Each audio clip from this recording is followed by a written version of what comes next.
Hello, everyone, and welcome to another episode of The Brothers Discuss. I'm Alex, I'm Chris. and we're back with our MCU discussions, continuing, of course, with our discussions of Phase 2, and we are on the second film of Phase 2, the second Thor movie, Thor: The Dark World. Um, Probably one of the most disliked MCU films, if I had to guess. Yeah, that's fair. Yeah, I like this movie. So now I know people straight up complain about Malekith, and I'm like, yeah, but I didn't go into this movie expecting Malekith to be the same kind of villain as, some of the other Marvel villains. I didn't expect him to be Loki from Thor. Like I hmm knew that he was not going to be that big of a villain because he was nowhere to be seen in the trailers. And he played such a small role in the advertising when it's Christopher freaking Eccleston. Like you'd think they'd try to push him, but Right. he was used to enhance Thor's story, so I was fine with that. And I think the film itself is a lot of fun. That's my Is hot it though? take. I think so. I think so because I see the sequence where they're going in and out of different realms. Like I thought was awesome. Like Sure, yeah. especially when they suddenly end up in like Jotunheim. Like I thought that was great. And I mean, there's some great cameos. Stan Lee's cameo made me laugh, as did Captain America's cameo, which I think Yeah. is just one of the best cameos in the MCU as far as I'm concerned. Like I remember our theater like burst into laughter at the Captain America cameo. Yeah. And there are quite a few laugh out loud moments in this film, but the reason I like this over Iron Man 3 is that the comedy feels natural and organic with these characters. And here's the thing. People have had this misconception about me where people think that I don't like anything fun. My thing is that I don't necessarily dislike comedy or humorous moments in serious films. It's when it's jammed down your throat and if you find Iron Man 3 funny, then that's your style of comedy. That's fine. It's not mine. With Thor: The Dark World, the Darcy character will annoy a lot of people, and people will say she wasn't funny, and that's their taste. I certainly don't like everything that was done with that character. Yet there were a few moments that I think were funny with her. But for me, um, the moment I wasn't too sure of at first. Okay, so like the moment where Loki dies, spoilers, like two scenes later, Thor and Jane wind up at their place, and Thor There's immediately hangs a up his joke. hammer. Thor hangs up Oh, his hammer, which got a huge laugh from our audience. That's just yeah. the build up to what I'm getting to. But then Selvig says like, "Oh, tell me your brother's not coming," and Thor goes like, "No, he's dead," and he goes, "Oh, thank God." And then he says, "Oh, I'm sorry for your loss." Like Loki just died, and it was this very emotional moment, and they were already joking about it. And I remember at the time thinking, this is gonna bother a lot of people, but I think it's a genuinely funny moment because Loki did screw with this guy's brain, and yeah, that Yeah. is what he would say. So I'm fine with that moment, and I think it's funny, but I can see people having a problem with it, and I think the only reason it wouldn't work is if Loki remained dead. But they revealed that he was alive in the end, so I think it's all good. Right. You have anything to say about this? Because it seems like you Um, don't like this movie. But I think I well, like this one more than you. yeah, I think so. I don't know. This is just I don't want to say like I hate this. I don't hate this movie, but it's just one of the most meh movies like I've ever seen. But as for that, that didn't bother me that much. That scene, what kind of bothered me and still kind of bothers me, especially if like going into this movie, like it's your first time ever, is that immediately after Loki's death, like it's Thor and Jane in the tunnel, and then Jane gets a call, and it's like her boyfriend, and it's so weird because literally not even 30 seconds ago, Loki just died. And I get that he's alive in all of this, but like, if this is your first time seeing the movie, that's gonna feel out of place. And yeah, The humor doesn't really do too much for me in this movie, although I do like that one scene you're talking about where they're all in the apartment Yes. or puts his hammer on the coat hanger. I think that's brilliant. Um, Agreed, uh, agreed. I love it yeah, so much. yeah, that humor and pretty much everything with Loki, I think was also really fun and Hmm. entertaining.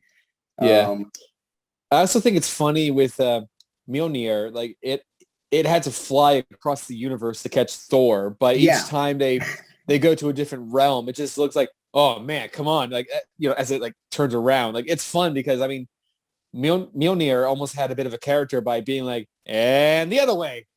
yeah. And surprisingly, perhaps, I actually found Darcy's meow meow line funny this time around. Like I think that's a funny gag. Rewatching it this time. Mm. Which I went on record to say that I don't like Darcy in that movie, but I actually found that line kind of funny. Not gonna lie. She didn't really Maybe it's do much for because of me. how much I liked her in WandaVision, but who I knows? mean, I rewatched it too, and she still doesn't do anything for me. But yeah, it's whatever. Yeah. And I think what this film has over the first Thor film was that so much of this was set on Asgard, and those Earth characters were far more in the background here, and it worked better that way for me. I still don't quite get what was going on with Selvig. Like, I don't think Loki being in his head was enough of an explanation because I certainly doubt Hawkeye was acting like that. That's what I Like was thinking. Yeah. like the first time we saw him like naked, it was like what the hell? But then when we didn't get an explanation for it, like I don't quite understand. Maybe I'm missing something. And he has the, I mean, he has that throwaway line where he's like, "Oh, try having a god inside your head." So does that mean Hawkeye was running around Shield or his farm without pants on? I don't know. Maybe. I don't. That, yeah, it's the one thing I still to this day don't quite understand. But I will say I think Thor has, here's another bold hot take I have. I think Thor has one of the best casts of the different MCU properties. I mean, like you've got the perfect guy playing Thor, you've got the perfect guy playing Loki, the perfect guy playing Odin. Like it's so well cast. Even Mhm. Heimdall in the Warriors 3 and Sif. Like you've got these really good actors in these roles. And besides Natalie Portman and Anthony Hopkins, it was largely an unknown cast when they made the first Thor film. You know, Chris Hemsworth was an Australian actor and he was by no means a big name, even in Australia. Yeah. He wanted to go overseas and try to make it big, but he has transformed himself and he is just perfect. Like some of it is right place, right time, but it's also a hell of a lot of a talent, and he's the perfect guy for the role. So well done, Chris Hemsworth. Hmm. And I will say, I do kind of okay. What do you think about Jane in this movie? She doesn't Since we're on bother the me subject of that Natalie Portman. much. Yeah, there's not much I can really say about her. She's just a plot device, really. But um, Mm-hmm. yeah, there's not much I can really say. She's fine, I guess. I I did. I will say, if there's one of my negatives I have to say about this film is that I did find Jane a bit boring this time around. Oh, she's In this much film better in the compared first compared to movie. the I no I agree with that 100%. Yeah, Um, personally, I would have loved to have seen Thor and Sif become a couple, and I do whatever. like that they sort of acknowledge that though. Like there's that one shot where Sif gives Jane like a dirty look, Yeah, and you know Odin straight up says like you've got this hot piece of ass right in front of you, and like what are you right. doing? Like I mean I guess I shouldn't say he straight up said it because he didn't straight up say that, but He he basically implied that did. he implied that basically. Right. But with Jane in this film, see, if I were a betting man, I would have bet money going into this film that she was going to get killed off. I just did not think she was going to survive this movie. And especially when Odin made reference to Sif being perfect for him, I thought, well, here we go. They're setting it up. And they didn't do that, which I'm fine with. I just thought they were going to kill her off. And, you know, there were reports that Natalie Portman was displeased with this film. So part of that stemmed from there. But I really like Natalie Portman. I think Natalie Portman's great. Yeah. She's just one of the best actresses around, whether it's Black Swan or Viva Vendetta or a lot of other films she's done, like Leon the Professional way back then, her first film. Like you can tell she was special. And Hmm. then there's of course the Star Wars prequels. I mean, come on. No, I'm joking. The Star Wars prequels are garbage. Let's not kid ourselves here, people. But she's always shown great maturity as an actress, and I really enjoy watching her work. I mean, Hmm. Jane definitely gets pushed to the side in this film. I understand why. She was a device in this film more than she was a character, which is a little disappointing. But Yeah. if it meant we got to focus on some other characters in Asgard, I was cool with it. But in saying that, the Warriors 3 don't really get to do a whole lot. Like Hogan stays in his realm like The very whole early movie. on, and the others don't stay around for much longer. Yeah. There's one joke that I do actually really like now that I'm thinking about it.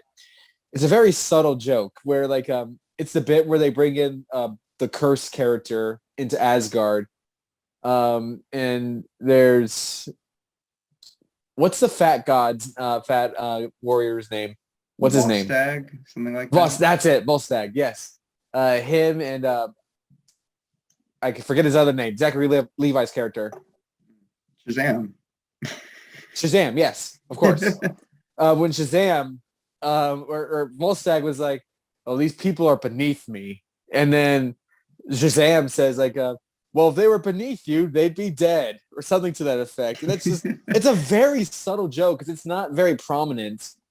But it's a great fat joke. Hmm. Yeah. um, but like, yeah, I mean, I still enjoy this film. I think it's a really fun movie. Is there anything particular you want to discuss? Going back to what you were saying earlier, is that I agree with you that yeah, I'm happy that Earth, everything happening on there is kind of upstaged by what's happening on Asgard, or at least for like the first half of the film, or first two-thirds, I should say.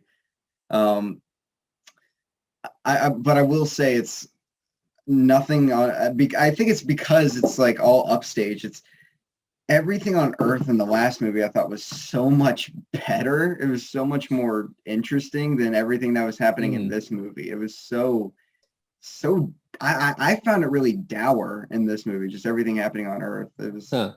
It didn't do much for me. And one final thing about the final battle, as much as I Mm-hmm. love like the execution of, Thor and Malekith going through all the realms, I thought that was really creative and well done. But my only question is like, why did that not happen to anyone else? Why was it just those two? Because Jane made a big deal. It's like, yeah, reality is going to be torn apart here. But it's just those Mm-hmm. two that are going through all the realms. It's no one else. It's just those two. So Yeah, that's a good point. yeah, I don't know. I still think the sequence itself is fun, but it's kind of a weird thought. They're the only two ones affected by this. Hmm. I'm just sort of jumping around. You want to briefly talk about the post-credit scenes real quick? Sure. We can go back to some other points. But like, yeah. So we got our first one, which is a Guardians of the Galaxy tease, Hmm. which was I think this is directed by James Gunn, if I'm not mistaken. Makes sense. I think it's one of those rare instances where like another director directed a post-credit scene. So I think this was directed by James Gunn. I'm quite certain. And basically just sets up that the ether is an infinity stone. Yeah. But we also get our introduction to Benicio del Toro as the collector, Right. which is kind of cool. Hmm. But then, not to jump too ahead in Guardians of the Galaxy, but we don't really get a whole lot of the collector at the end of the day. No, we don't. But that's a discussion for another time. Um, but I do actually like, this might sound controversial. I actually like the second post-credit scene in this one. It's not one of my favorites by any means. I think it's a Oh funny yeah. little scene. Like, Yeah. I mean, like the Thor Jane stuff is whatever, but the giant monster just running around in the background, like that made me laugh. Like they clearly forgot about him, and I thought it was funny. Right. But there is a fun little detail about that post-credit scene is that Natalie Portman was actually not able to make the shoot when they were filming the scene where Thor and Jane kiss. So instead, they actually got Chris Hemsworth's wife to fill in for Natalie Portman Hmm. in that scene. So it's Thor or it's Chris Hemsworth kissing his wife, Yeah. who has like a Natalie Portman wig.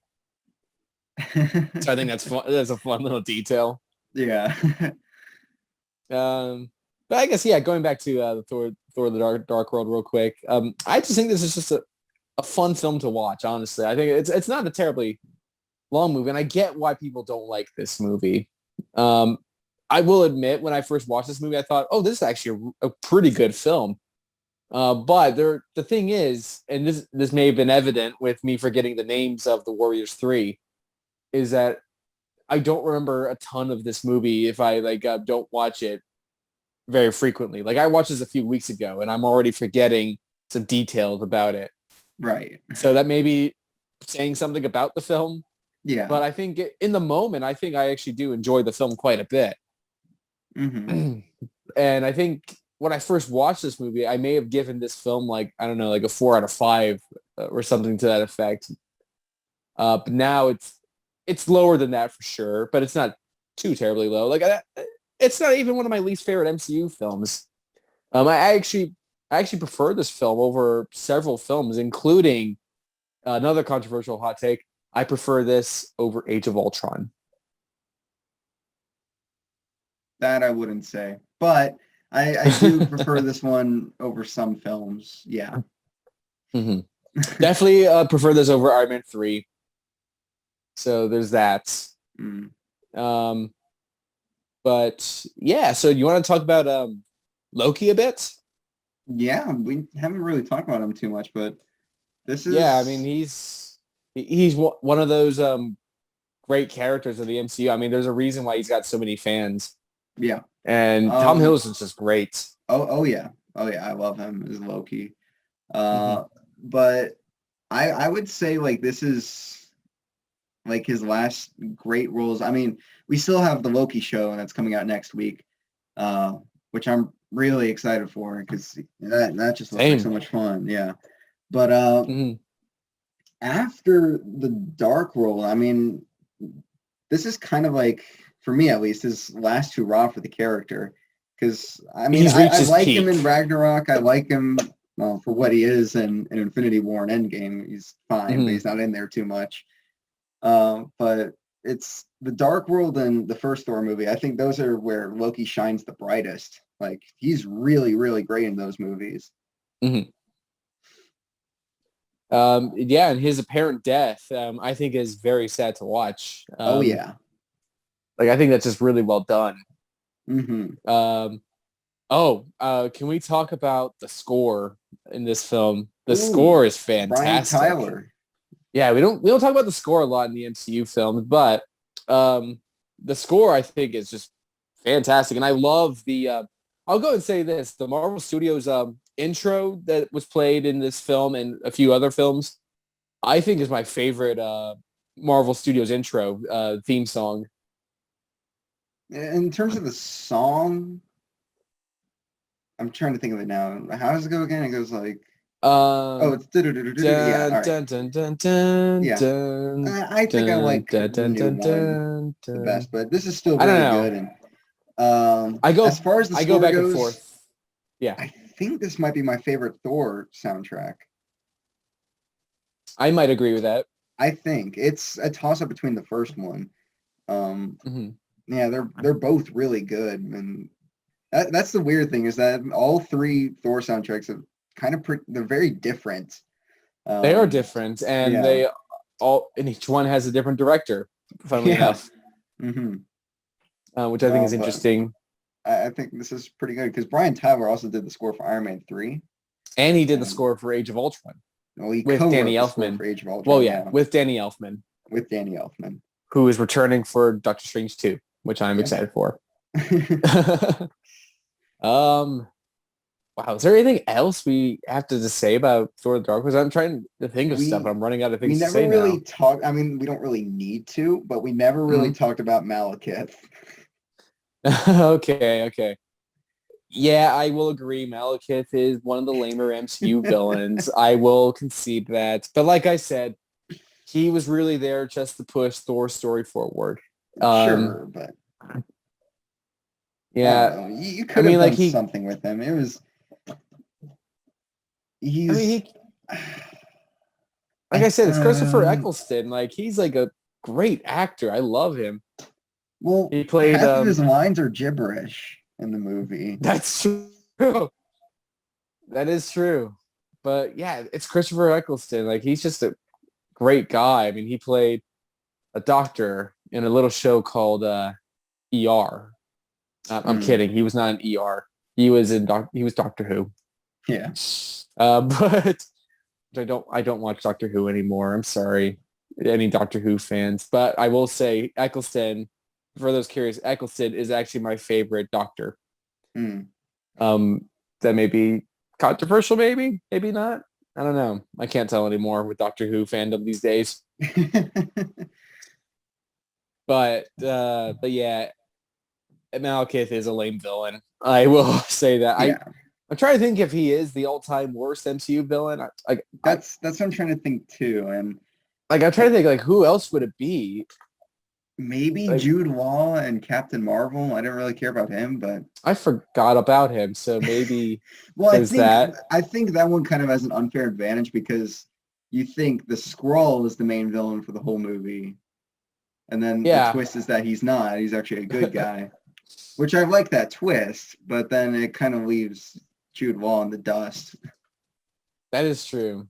What are some other lame MCU villains? Because I mean, there's Whiplash, but I actually like Whiplash more than Malekith. I have a bit of a hot take myself. I don't like Okay. Mysterio.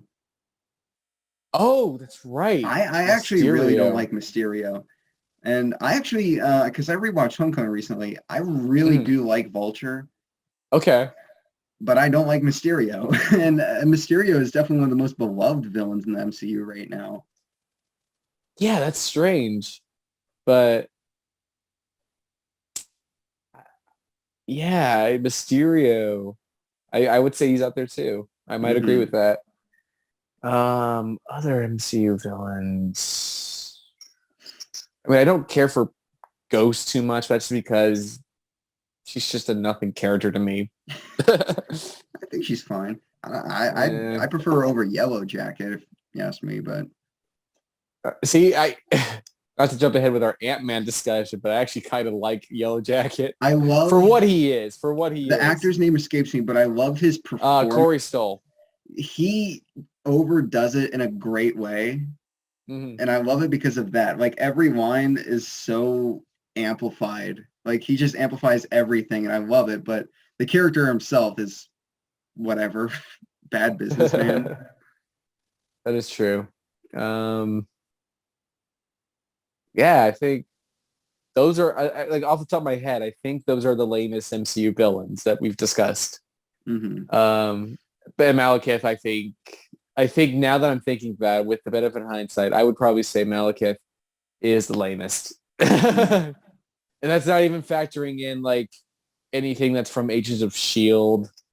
Because I got to mention Agents of S.H.I.E.L.D. in every episode Oh my! that we do. We're gonna talk about it in every single episode, but we're never gonna have an episode for Agents of We Shield. don't need to. It's just I'm not. garbage. You can't make me watch the other half of that show. I don't even know what's in the other half of the show. I mean, I know It Ghost gets Rider's in it. wild. Like I haven't watched it, but just compared to the first few seasons, which Yeah. are messy on their own, but at least they feel like, believable somewhat. And then from like what I just hear from from like the second half of the show, it just gets crazy. Hmm. So Okay. can't make me watch that. No, we're never gonna do an Agents of Shield episode. We'll definitely do the Disney Plus shows because I think those warrants good discussions Yes. so far. Because right now this is just coming from like a week or so before or rather less than a week at this point from Loki because they moved it to Wednesdays. Mm-hmm. Um, so right now they're 2 for 2. So Yeah. we'll see how they do with Loki. But anyways, back to Thor: The Dark World. We go on tangents. It's not surprising, Yeah. really. Any final words on Thor: The Dark World? Um, I love the Winter Soldier. I can't wait to talk about it. Oh, same. That is what I'm most excited. I can't wait to get into our Winter Soldier discussion. That's going to be a fun discussion. Yeah. I'm excited for that one for sure. So look out for that one. But in the meantime, do you have a grade for Thor: The Dark World? How would you rate this? I'm going to be pretty fair here. Okay. There's a lot I don't like about this movie, but again, I can't say I hate it, and I can't even say that I think it's just a bad movie. It's just so mess. I'm going to go with a 6, though. Because there are Funnily things, enough, the things that I think work about the movie really do help it. Like, I love Loki in this movie. mhm. I think Asgard's a pretty fun location. I'm glad that that's in it much more, but it's still held back by a lot of things. And can I just really quickly comment on saying I think the CGI looks really good in this movie. Oh yeah, I yeah, think the yeah. look of this film, I think, is really, really good. Like I I think agree. cinematography is top notch. I think the lighting is great. And Yeah. like I don't care that Asgard is a CGI thing. Like how else are you gonna do it? Yeah, yeah, Like exactly. I can't. But the point is, It I'm it convinced still it's looks real. beautiful. Yeah, I'm still convinced by it. Hmm. But that being said, I am with you. Actually, I'm gonna give it a 6 as well. But I would say it's more of a positive 6. Yeah. Like I'm leaning. I think I do Mine's like this just film more barely a than you. 6. Yeah. So that's about it. But like we said, we're super excited for our next discussion, which will of course be on Captain America: The Winter Soldier, which is my personal favorite MCU film to this day. After MCU all these years, thing, because now there's shows. yeah, that's true. That's true. So it's still to this day my favorite thing of the MCU. It's my favorite movie. I like it more than the TV shows, even though I still think some of them are very good, like Daredevil. Mhm. Uh, Oh, even Daredevil. Yeah. I still need to Daredevil. finish that, but Oh, we'll get you there. gotta finish Daredevil. Daredevil's so good. Um, but yeah, Winter Soldier is still to this day my favorite MCU thing, and I can't wait to talk about that when we Hmm. do. So in the meantime, take care, everyone. Stay safe. Get vaccinated. Yada yada yada. All that good stuff. Take care. See ya. Bye.